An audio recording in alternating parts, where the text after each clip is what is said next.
Bonjour à tous, soyez les bienvenus sur Reste Arménie TV, les titres principaux d'aujourd'hui. Les droits au retour en Artsakh et les droits de l'Arménie occidentale. L'invitation. Le monument dédié au génocide des Arméniens à Laval a été déplacé dans un nouveau lieu. La guerre contre les symboles arméniens au nom du sentiment turc. Ararat, une montagne de souvenirs qu'on veut effacer.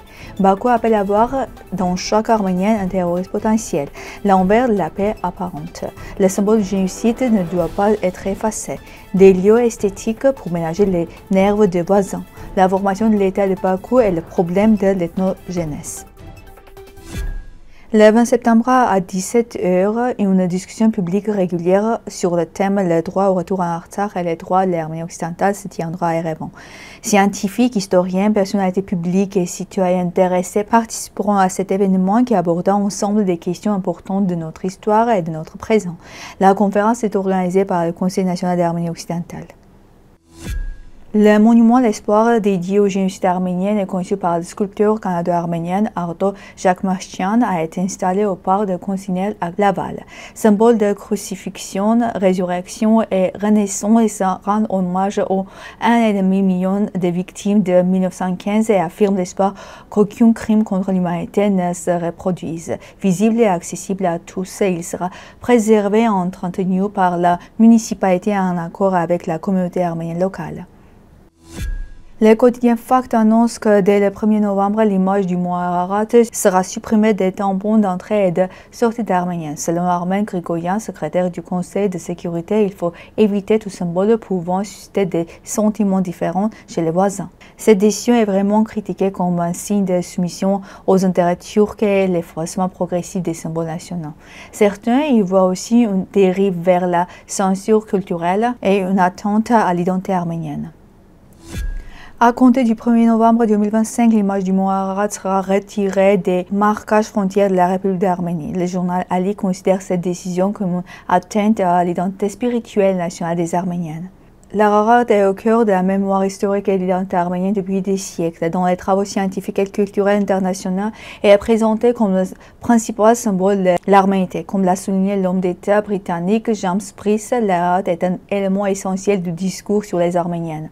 Selon les experts culturels, cette décision éloigne le peuple arménien de ses racines. L'Ararat est la montagne même de la mémoire et effacer la mémoire revient à détruire l'identité, souligne-t-il. Hikmet Babaoğlu, membre du parti du pouvoir en Azerbaïdjan, a récemment affirmé que chaque Azerbaïdjanais devrait considérer les Arméniens comme des terroristes potentiels.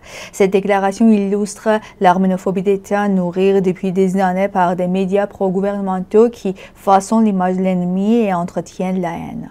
Les procès spectacles à Bakou s'inscrivent dans cette logique présentant systématiquement les Arméniennes comme terroristes. Contrairement à celle, les autorités arméniennes n'ont jamais institutionnalisé la haine. Pourtant, dans un contexte où l'Azerbaïdjan stigmatise sans cesse les Arméniennes, un programme de coexistence est paradoxalement promu en Arménie.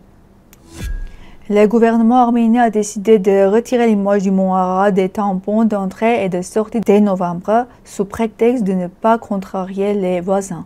L'or Ararat est bien plus qu'une montagne. C'est un symbole de mémoire pour les survivants du génocide de parties perdues et d'identité nationale.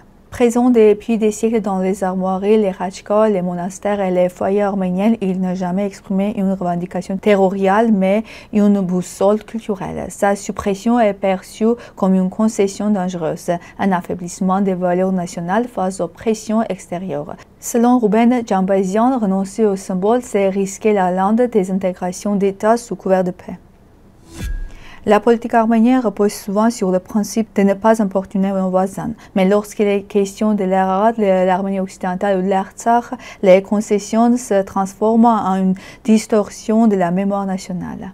Nos voisins peuvent s'indigner même à l'évocation de la montagne sacrée de notre histoire et de notre foi. Il en va de même pour les colonies d'Arménie occidentale ou le nom d'Artsakh.